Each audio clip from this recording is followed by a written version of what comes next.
ओम गुरुवे नमः। विष्णु समाज जागृति मंच के सभी सदस्यों को सुरेश कुमार विष्णु का न्यून प्रणाम। विष्णु समाज जागृति मंच प्रतिदिन रात 9 बजे एक विशेष लाइव शो करता है।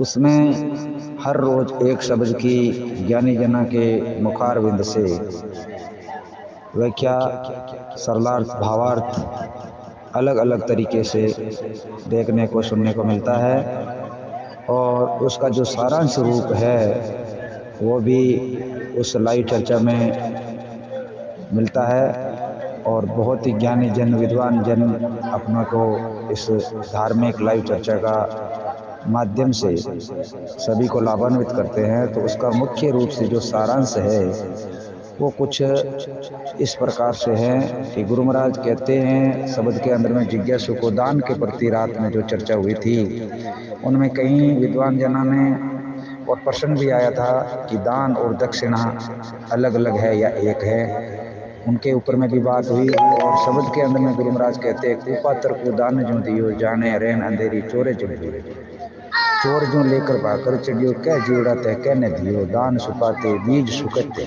यानी गुरु महाराज कुपात्र और सुपात्र की बात बता रहे हैं। यहाँ पर दान किसको क्या करना चाहिए, दान क्या है और कुपात्र और सुपात्र क्या है। अमृत फूल फलीजे काया कसोटी मन जो घूंटो झरना ढाकन दीजिए।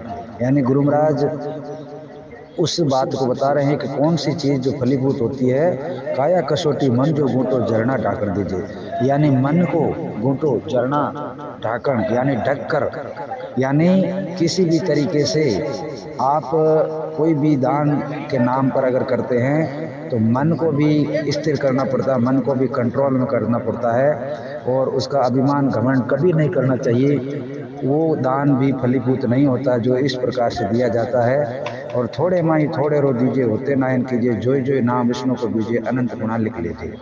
यहाँ पर ये बात भी है आगे गुरु महाराज ज्ञान रूपी बात कर रहे हैं कि जो नाम विष्णु के नाम का जो सुमिरन होता है वो ये अमृत फूल फलीजे की तरह है। ये जो विष्णु के बीज हैं वो बहुत ही कुछ आपको हमको सबको जो मार्गदर्शन करते हैं। परमात्मा के नाम का जो सुमिरन है वो अनंत गुणा है।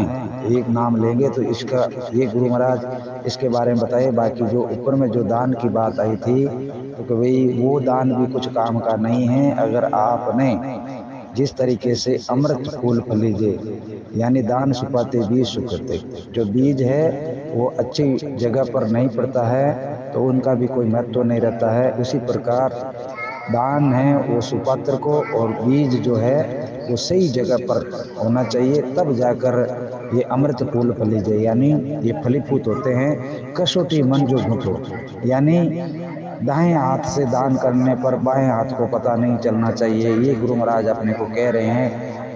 मन जो घूंटो झरना ढाकन दीजिए यानी मन को और अभिमान घमंड तो कभी भी नहीं होना चाहिए दान के नाम पर। और अब बात रह गई दक्षिणा की। दक्षिणा एक ऐच्छिक चीज होती है जो मांग कर ली जाती है, गुरु दक्षिणा होती है वो एक अलग चीज है। और दान जो है वो एक अलग है।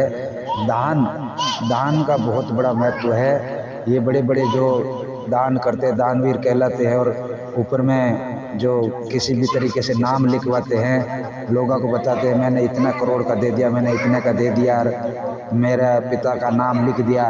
ये दान फलीभूत नहीं होता क्योंकि उनमें अहंकार जरूर आता है। तो दान परोपकारी के लिए होना चाहिए, उस दान से लोगों का भला होता हो और अपने आप में एक अभिमान नहीं करना चाहिए। कई पीढ़ियाँ उनके ऊपर में अभिमान करती है कि हमारे दादा का दिया हुआ है, तो ये वो कोई दान नहीं है, वो दान बिल्कुल निर्फल जाता है। तो इसीलिए परोपकारी और भलाई के कार्य के लिए बहुत ही दान की महत्वता गुरु महाराज ने बताई है, जिससे किसी भी प्राणी को कोई कष्ट नहीं होता हो ऐसा दान देना चाहिए, जिससे प्राणी का भला हो। धन्यवाद। जय गुरु बंदेश्वर भगवान शरण।